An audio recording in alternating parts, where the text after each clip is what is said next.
What's happening, everybody? Welcome to another episode of Unstoppable. Today's guest is Audrey Holst. She is the president, CEO, founder of Fortitude and Flow. Now, you're really going to love this program because this episode is for perfectionists like us. And she is an expert in that area on how we torture ourselves trying to be perfect in every way. Audrey, welcome to the program. Thank you so much for having me. I'm really psyched for this conversation. And so am I. And it's been a long time coming. We were just discussing off air before I hit record that, we were supposed to do this a few weeks ago, but, as good as technology is, stuff still happens. But we're here Even now. Technology isn't perfect. No, it's not. It's not. Audrey, tell us how you got started and how you got started. And then I'm going to dive into what you do. Yeah, totally. So I'll take you on the shortest journey possible, which is I've been working with high performers my entire life, actually. So I started working with high performing horses. I used to work with horses that were coming off the racetrack and coming into, regular just lesson life. So I was working with high energy A-type animal personalities. And then I moved into the realm of humans, where I was teaching a very specific yoga for more than 17 years that really attracted a type personality of practitioner. People were really intense. It was a hot, intense yoga. People loved it. Okay. And from that, somebody told me during one of my classes that I should become a coach. And I had no idea what a coach was. And as soon as I looked it up, I was like, you are right. I should become a coach. And so that was the beginning of that journey. And so I've been kind of had this thread of high performing, high energy, animals to humans my entire life. And that's just my vibe. So here we are today.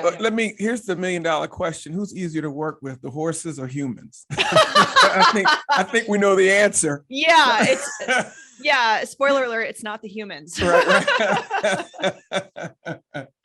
Wonderful. So thanks for being on the program. And thanks for being here and really helping us. Where does that mindset you think come from? Why in this era, this age that we live in, why do we feel like we have to be perfect in every way? And we know we're not going to be perfect in every way. Right. And that's one of the things that's really interesting to talk about around perfectionism, is because cognitively, right, we know, and that comes up in conversation over and over again. So I did over 60 hours of interviews with perfectionists who I asked to tell their stories, right? Tell me about your experience with perfectionism. Some common threads throughout everybody. People can follow it all the way back to their being younger, right? Having some sort of thread of experience, maybe not having the words for perfectionism, but the experience of perfectionism when they're younger. Yeah. School exacerbates it, because if you think about it, right, you got this one shot.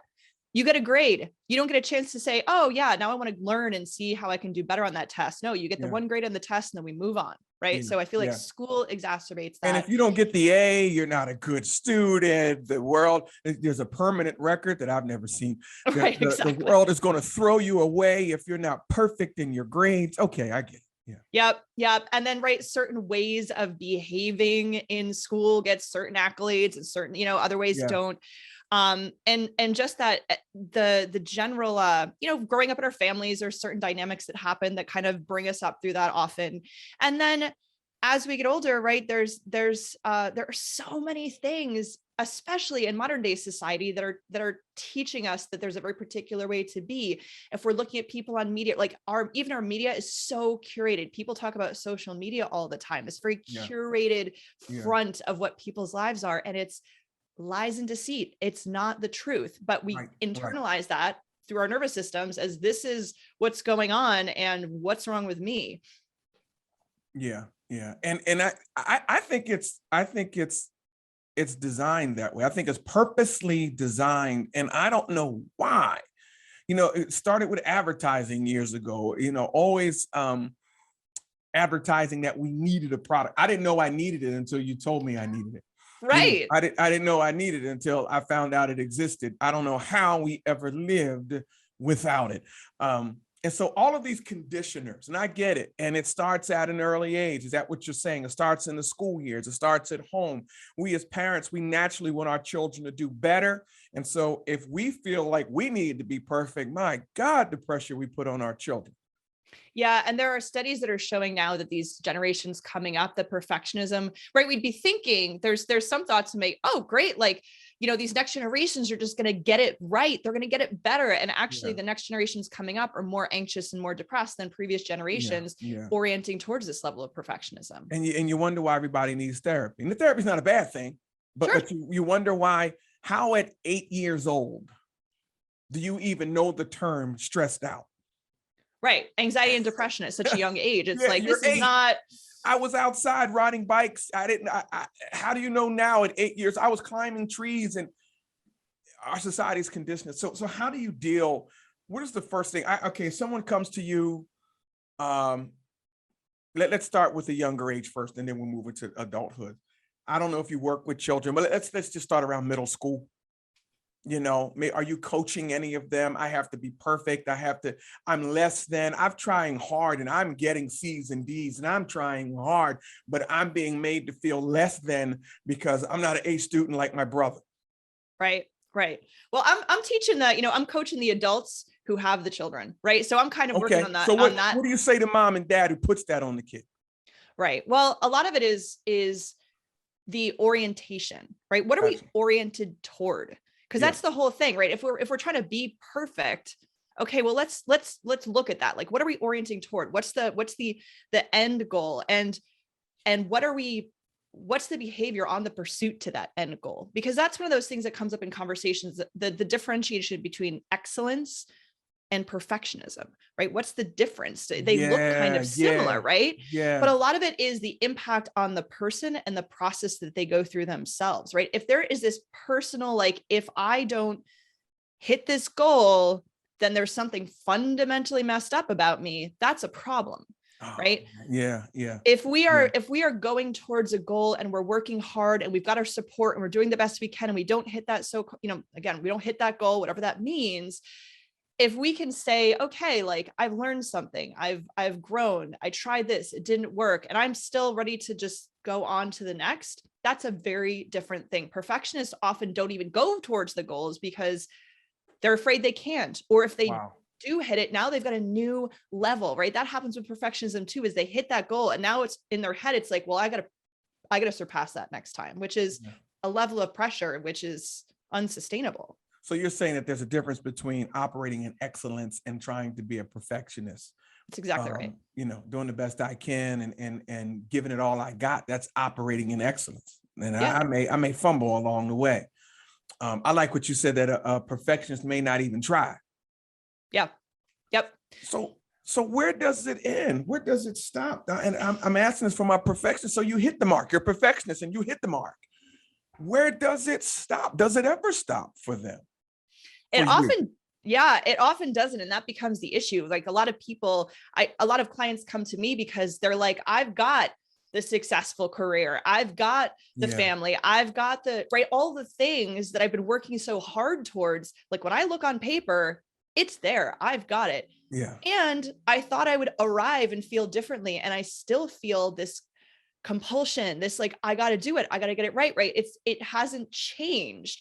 So now what, right? That's the biggest thing. Perfectionism has gotten people where they are, but it's not going to get them where they want to go, right? At a certain point, it hits its ceiling and it's not going to get you to that satisfaction or relaxation, or people want to find that peace, and perfectionism is not going to create that. And that's a danger zone, because now we start picking up bad habits and vices and all sorts of things. So what do you tell them when they come to you and they say, listen, Aubrey, I've got it all. I saw Fortitude and Flow, and I'm the guy that has it all. I got the corner office, I got everything I worked for, but something's missing, or it's I want more and more and more.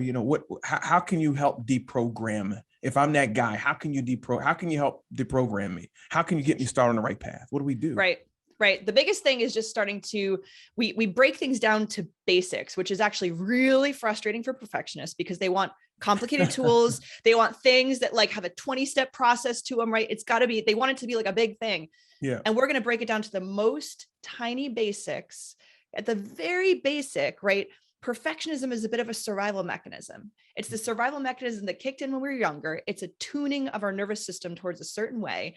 So if we want to change that, we got to bring it back down to the basics, which is just starting to notice that you've got something, this huge, amazing world that is actually doing a lot of work from the neck down. Yeah. And a lot of the ways we are taught is often that, okay, if you can get your mind right, the body will follow. Well, honestly, if we can notice what's happening in the body, often that's the way it works. The mind will then follow. Okay. All right. All right. I see that. I understand that. Now, before we came on, I went to your LinkedIn and saw Fortitude and Flow, and you put something up about 15 minutes ago. And I said, wow, I kind of need to jump into this. You talked about our body loves efficiency. And the first statement is this is why we're so uncomfortable to change emotional habits. Dive into that a little bit. I love that. Yeah. Yeah. So that's completely true. Right. And it makes sense if our body is efficient, and it would make sense for your body to want to be efficient. Like we want to use the least amount of energy to go through our day as possible. And this is the same for our like any groove that we get into. This can be a habitual groove of actions that we do when you just kind of, you have that same routine where you go downstairs and like, you don't think about brushing your teeth probably, right? You just, you can like read something and brush your teeth at the same time, and yet the teeth brushing is happening.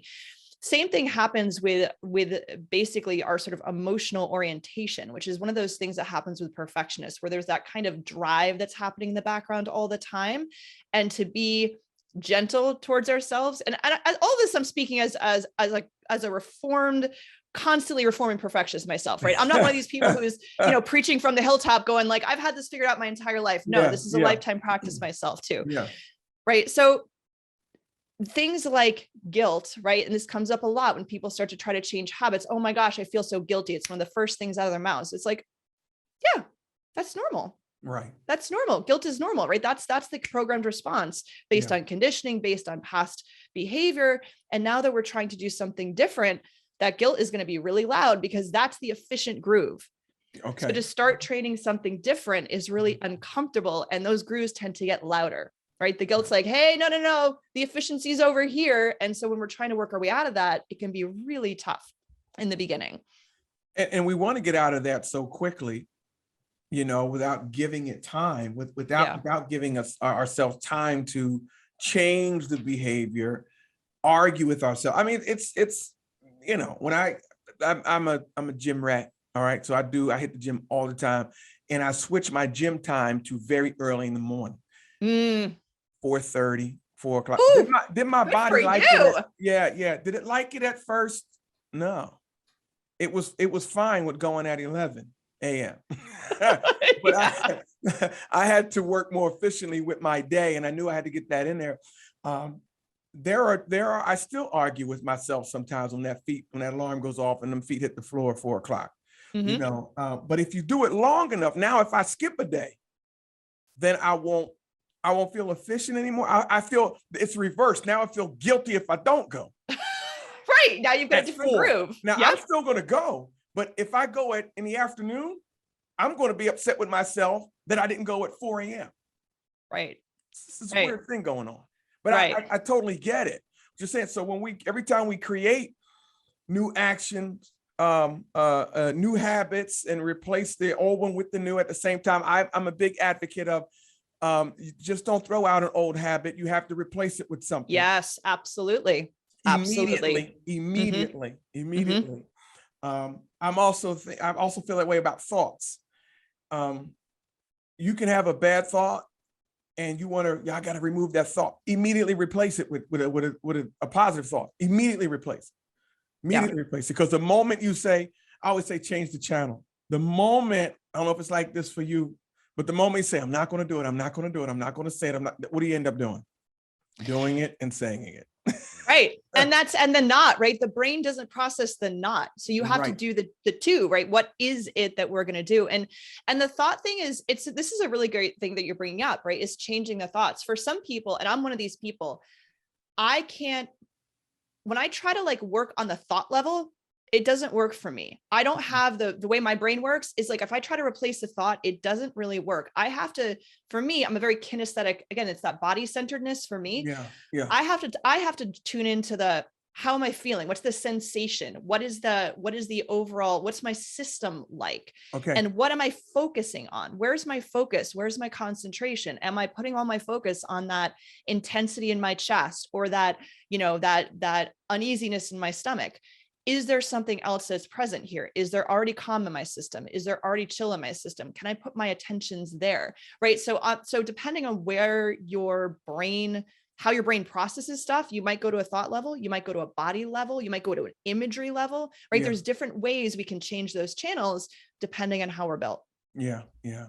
And it's hard for a perfectionist, for all you okay, watch this. So I want to be really, is there a way, or is it possible to just want to be a perfectionist in a certain area of your, see, there's a difference in a certain area of your life.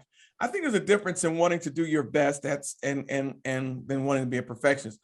Is it possible to want to be a perfectionist in one area and really doesn't really matter, or if you're a perfectionist in one area, you are a closet perfectionist in every area?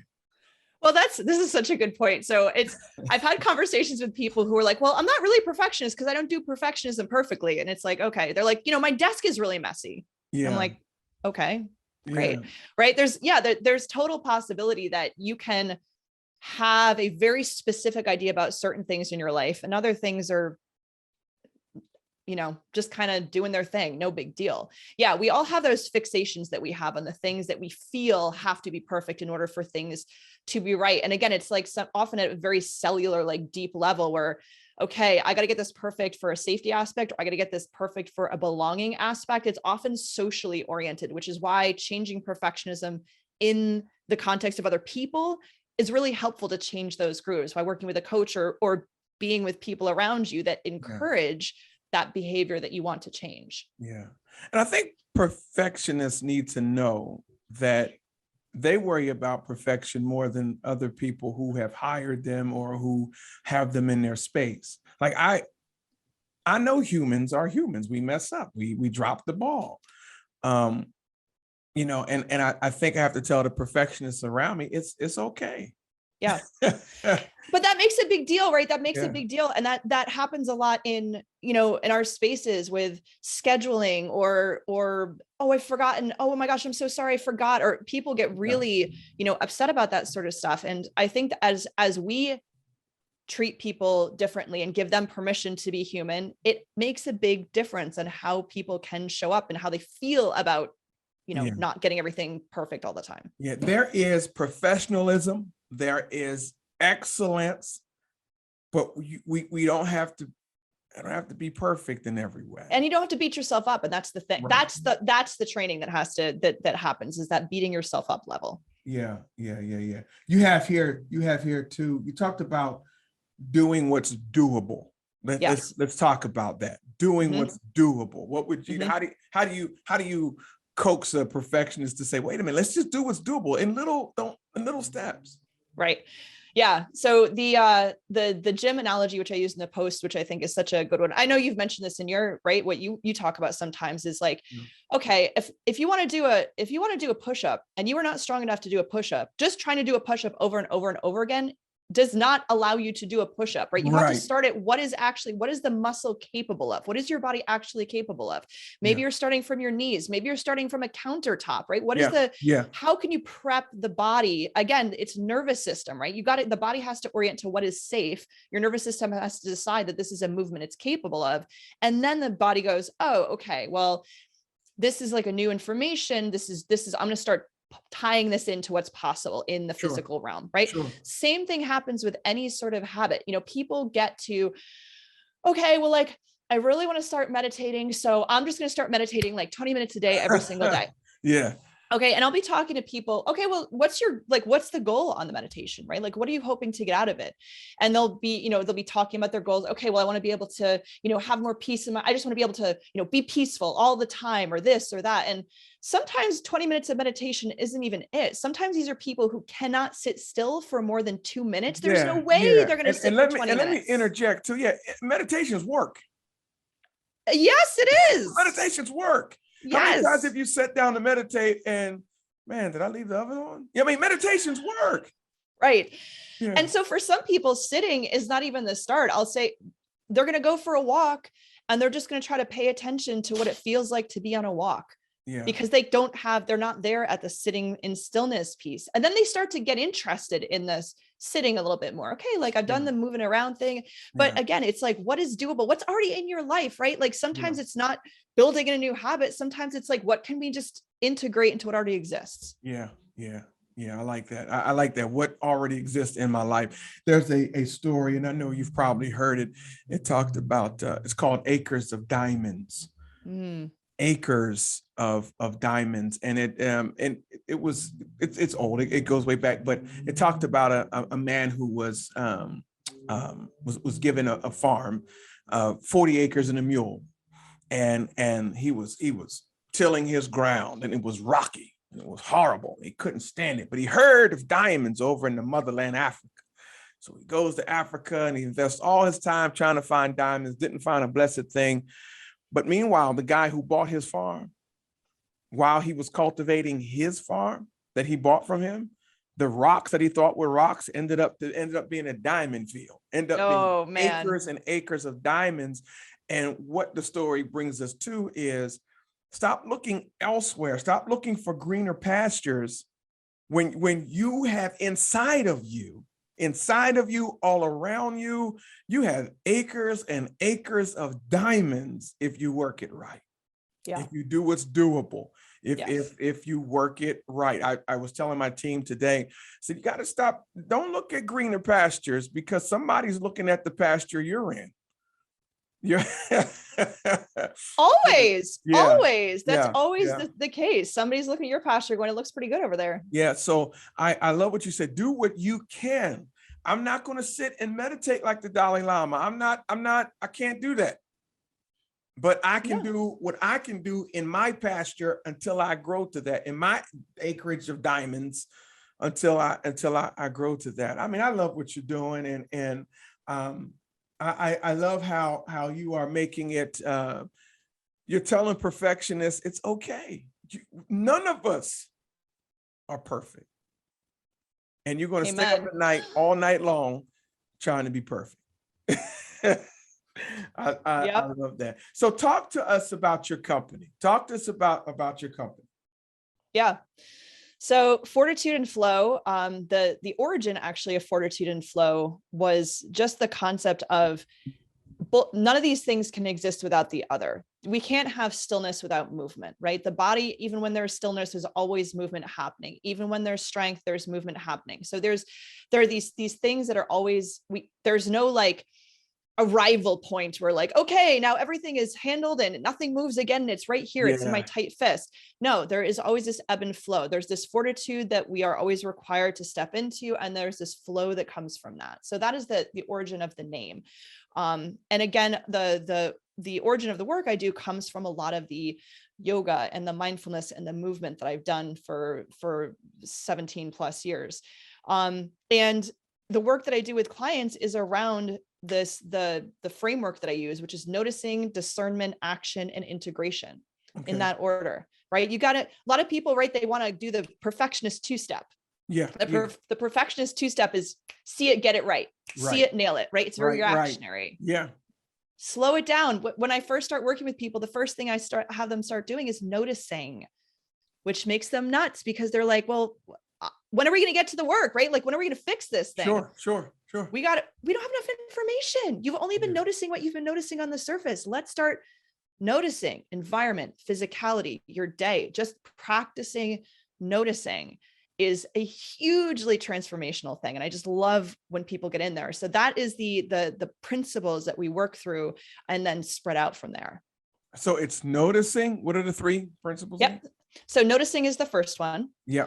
Discernment is the second one, because once we notice, well, now what do we do with that information? Now we got to practice some discernment. These down. We got to practice some discernment. Noticing, discernment.